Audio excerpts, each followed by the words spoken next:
Hey guys, welcome to another episode of my video series where I will be going over, hopefully, every single class and their engravings and giving them all an average rating out of 5 based on a couple criteria.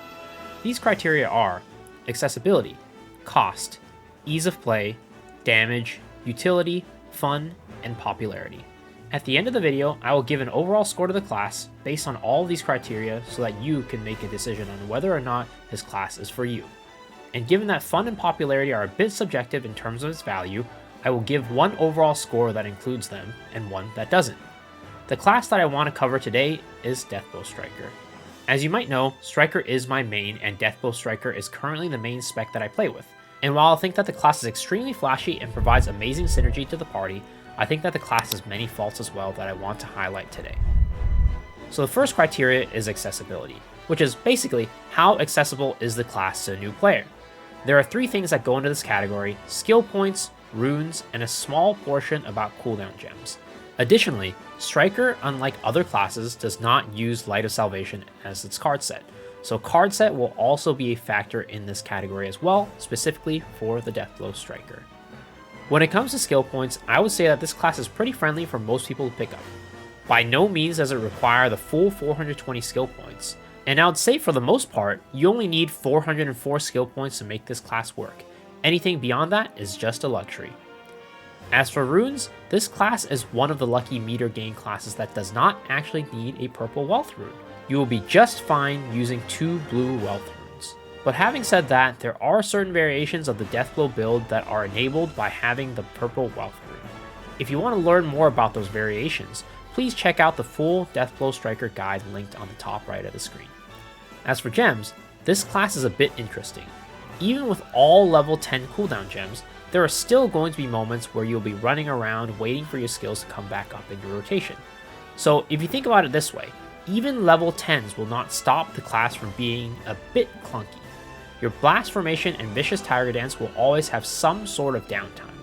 But this also means that having anything lower than level 10s will make this class feel exponentially more clunky. So I would say that this class is fairly dependent on cooldown gems, and you want to have at least a level 9 or a level 10 cooldown gem on Blast Formation as your priority.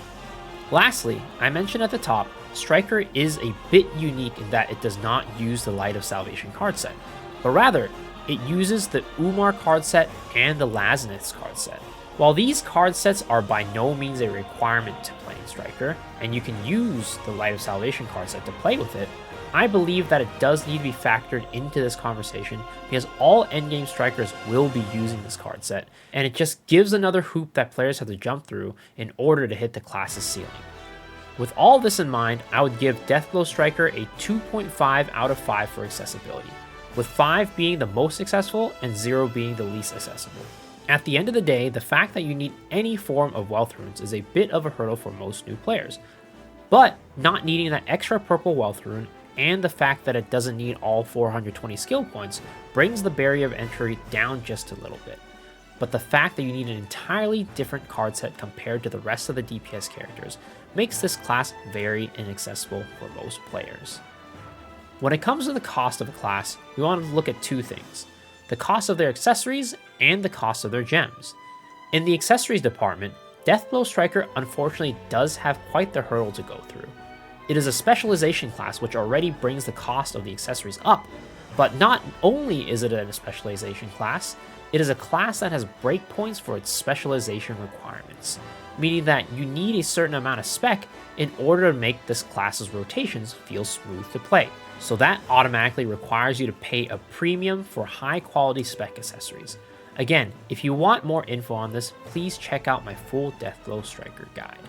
But where the Deathblow Striker does have an advantage over other classes is that it only requires 3 damage gems, which brings the cost of the class down significantly lower than those that need more. Additionally, the only cooldown gem that this class requires as close to level 10 as possible is Blast Formation. Your other cooldown gems don't actually need to be level 10. If you look at Mintroar, who is widely considered to be one of the best Striker players in the game, she doesn't even run full level 10 gems on her main right now.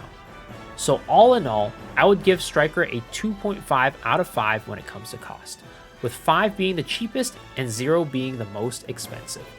Given that Striker is a spec class to begin with, that already brings up the cost just by a little bit, because it's actually a requirement to have high quality accessories. This also makes it extremely difficult for anybody with a tight budget to play this class properly. But where this class does have an advantage is in the gem department, given that it does not need the best or most expensive gems to work properly. The next category is ease of play. Basically, how easy or hard it is to play the class. And when it comes to Deathblow Striker, this class is by no means an easy class to play. To start, this class is an entropy back attacking class, which already adds a level of difficulty that other non-positional classes don't have to deal with. On top of this, Deathblow Striker is a brawler type class, meaning that you use your fists to fight, which also means that you basically need to be pretty much touching the boss to be able to do any sort of damage. This doesn't sound like it would be very different from playing a class like Reaper or Deathblade, but trust me, I can't even count the number of times where I could have hit the boss as a Reaper or Deathblade, but couldn't due to my stubby arms as a Striker. Additionally, this class is also a spec class that has no mobility in its kit, meaning you'll be one of the slowest classes on the battlefield. The one move that does give you some form of mobility that you can use is Storm Dragon Kick. You can use it to maneuver around the field, but ideally, you're using it to generate meter for your esoteric skills. When you use your Storm Dragon Kick for mobility, it means you're giving up damage from your next esoteric skill. You also have Moonflash Kick, but this is an even more important part of your meter generation compared to Storm Dragon Kick, so you really don't have the luxury to use it for mobility outside of a life or death situation. Lastly, Striker is a class that has a lot of animation locking skills that you can't spacebar out of. Half of your skills in your toolkit require you to commit to an attack.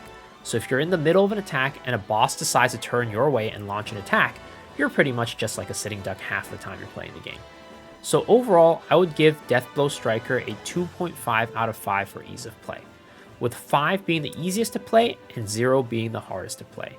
Now, while I wouldn't put Striker on the same level of difficulty as an EO Soulfist, it is still definitely one of the more difficult classes to pilot well. When it comes to the damage department of the Deathblow Striker, this class is by no means the strongest class in the game, nor is it the weakest. I would give this class an above average rating, where it's stronger than most of the classes, but still has a way to go from being the strongest class out there. So because of this, I would give Deathblow Striker a 3 out of 5 in the damage category, with 5 being the strongest class in the game and 0 being the weakest class. As for utility, Deathblow Striker and Striker in general has been given a bit more utility with the recent balance patch. From being called a fake crit synergy to now actually providing 100% crit synergy uptime and also giving an attack speed buff to the entire team, Striker is actually a very valuable class to have in any raid. The stagger and weak point that the class brings is also nothing to sneeze at either. With the recent buffs to the class's stagger, the Deathblow Striker can actually be a relatively strong contributor to mechanics. That is, if the Striker chooses to participate in those mechanics. As I mentioned in the accessibility category, Striker uses the Umar Lazneth's card set, and without getting too deep into the details of the card set, this card set gives Striker players an incentive to not perform things like stagger and destruction checks, because it'll actually reduce the amount of damage that they output significantly. So while Striker has been given a lot of utility in its recent update, that is only the case if the Striker player decides that they want to participate in those mechanics, giving this class an overall score of 2.5 out of 5 in utility, with 5 being the best utility in the game and 0 being the worst utility in the game. While Striker can provide a good bit of support to the party with its crit synergy and attack speed buff, don't expect them to provide any help when it comes to stagger and destruction unless it's deemed completely necessary to them. Now, how fun a class will definitely be subjective, so take this category with a grain of salt. But personally, I think that Striker is a fairly fun class. It has a unique aesthetic with the Lightning Tiger Strike and the whole Tiger theme, which really sets this class apart from the others. And when you land that juicy Tiger Strike to the back of the boss and you hit that big old yellow number, there's little in this game that feels better than that. But this class also has a lot of drawbacks that make it quite clunky to play. From its low mobility to its clunky rotations and the need to charge up your hardest hitting skill, This class can certainly be very frustrating if you're having a bad pull. So overall, I would rate Striker a 3 out of 5 when it comes to the fun category, with 5 being the most fun and 0 being the least fun. Maybe it's the fact that it's my main, but I think there are quite a few more classes out there that are more fun than the Deathblow Striker. The last category is popularity, and like the fun category, how much you value popularity definitely varies from one person to another. But the fact is that the more popular a class is, the easier it is to purchase accessories. So on paper, a class that's more popular will be more enjoyable to play than a class that's less popular. With that out of the way, Striker is definitely not what I would consider a popular class. Looking at stats from Korea, among all of the characters who are above 1600 item level, only 3.07 of them are Strikers. And I would also argue that I see more Reapers than Strikers in NA, so our numbers might even be a bit lower than that. So overall, I would give Striker a 2.5 out of 5 in this category, with 5 being the most popular and 0 being the least popular. So taking all of these stats that we've covered, the Deathblow Striker has a 2.5 in accessibility, a 2.5 in cost, a 2.5 in ease of play, a 3 in damage, a 2.5 in utility, a 3 in fun, and a 2.5 in popularity. We don't really even need a calculator for this, but all of this rounds out to an overall score of 2.5 out of 5. And if you take fun and popularity out of this class would still be rated a 2.5 out of 5. While I would say that Striker does possess quite a unique and interesting aesthetic and playstyle, it is definitely one that I would not recommend to everyone. While I would say that the class does have its strengths with the synergies that it provides, the overall clunkiness of the class and the fact that it requires an entirely different card set to play to its maximum potential is definitely quite a hard pill to swallow. Having said that, it is my main, and I do have a special spot for it in my heart. So if you're a mid to endgame player looking for a flashy male martial artist to play that hits large numbers and makes you want to change your pants every time you crit with your Lightning Tiger Strike, I would definitely recommend you give Deathblow Striker a try. So that about wraps up the video, guys. Hopefully this helped you learn a little bit more about the Deathblow Striker class. Let me know down in the comment section below, has this made you more likely to play Striker, less likely to play Striker? I'd love to know. And as always, if you enjoyed this video, please remember to hit the like button, hit the sub button, ring the bell for notifications, and also I stream on twitch.tv/misoxshiro every single night starting at 10 p.m. PST. So hopefully I see you guys there, and if not, hopefully I'll see you all on the next video. Alright guys, peace out.